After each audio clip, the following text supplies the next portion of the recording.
Beirut Port explosion. Preliminary analysis, notes, some answers, and footage that has not been focused on. Part 1. August 4, 2020, was an ordinary day in Beirut, until 6 p.m. Lebanon time. When a huge explosion occurred, it caused massive damages. It is one of the largest non-nuclear explosions known, and the extent of its ferocity is evident from these images of the first moment of the big explosion from several angles.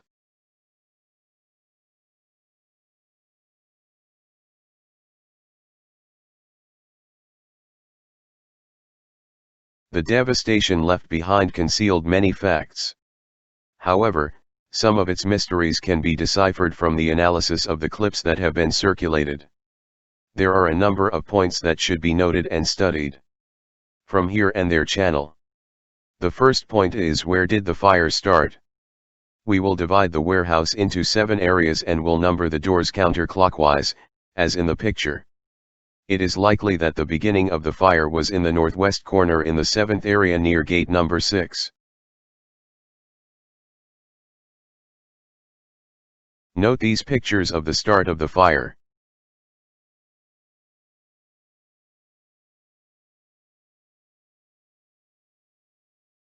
The declared cause of the fire is welding work for closing and opening in one of the gates. Before continuing on the rest of the points, let us look at these pictures and notes that will help in the analysis of the accident. 1. The photos show the bags irregularly stacked and stored. 2. A number of bags were damaged due to many reasons including random storage and long period. 3. Amounts of nitrate powder leaked out of the bags. 4.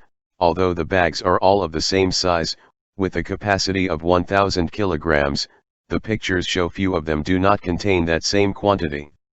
5. Clear traces of moisture are observed on the bags and the floor. Moisture converts ammonium nitrate powder into solid, explosive lumps. Moisture is caused from the nearby sea, long storage, open windows, and possible rain leakage. 6. If we assume that the nitrate bags impermeable, they lost part of this quality due to the long storage period and the noticeable damages. 7. There are dust and dirt on the bags. 8. The warehouse is not suitable for storing explosive or hazardous materials, neither in terms of design and equipment nor in terms of location. 9. There are large number of open windows. This is necessary because storing ammonium nitrate in a closed space increases the possibility of explosion. However, this issue together with the length of the storage period has many defects. One of them is the possibility of infiltration into the store with the presence of cranes and trucks near the warehouse, which facilitate the access to the windows. 10. Storing other flammable or explosive materials in the same warehouse with ammonium nitrate, as reported by the media. 11. The firefighters opened some doors upon their arrival. Correct procedure to prevent explosion, because ammonium nitrate needs too high temperatures and an almost closed space for the explosion. But they could not prevent it, and even lost their lives, because events took a fast turn after the first explosion. Their number and equipment were inadequate or sufficient. The fire brigade came from outside the port for an unexpected mission. 12. Reports circulated that the firefighting team reported the seriousness of the situation and terrifying sounds from inside the warehouse and requested additional support. 13. The continued presence of severe fire and dense smoke after the first explosion. Small explosions and flashes continued, albeit at a lower frequency. 14.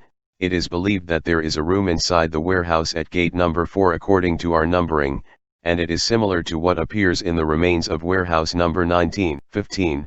The dimensions of warehouse number 12 are not less than 40 by 130 meters, that is, the area is not less than 5,200 square meters, and a height ranging from 6 to 8 meters. According to the method of storage of the bags that shown in the photos, the ammonium nitrate occupied only about 40% of the storage space. 16. The welding work may lead to a fire that appears even several hours after the completion of the welding work, as a result of some flying embers remaining under or within combustible materials, so that the fire slowly expanded and spread more after that. 17. The gate in which there was a hole is expected to be gate number 3 according to our numbering, which is located in the middle of the western wall, therefore welding work in it has nothing to do with fire. Unless the fire somehow moved to the northwest corner, or there was other welding work in the area where the fire started. 18. The published experiments of samples of nitrates cannot be compared with these nitrates due to the change in their physical properties, the accumulation of dust and dirt, and the storage of other materials within the same store. 19. In this picture, it is noticed that there are what are believed to be small barrels of the size of 10 liters per one, near the nitrates at gate number 2 according to our numbering.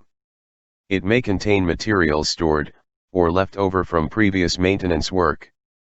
It is far from the area where the fire started. 20. A container and a quantity of wooden pallets near gate number 10 are noticed, which leads to the belief that there are other quantities of wooden pallets in other places in the store. 21. It is noticeable that the color of the smoke differs between the first and the second explosions, in an indication of the different explosive materials. 22.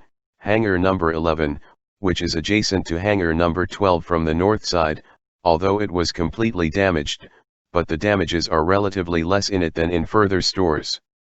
Some walls are still standing there. The damages to ships anchored near it were less than to the ship that was docked southwest of hangar number 12. 23. Among the materials deposited on the nitrate bags and the hangar floor, grain dust from the nearby silo and the remnants of birds and rodents, which are materials that help ignite and spread the fire if mixed with nitrate powder. Part 1 has ended. In the second part, we will continue analyzing the events from here and their channel.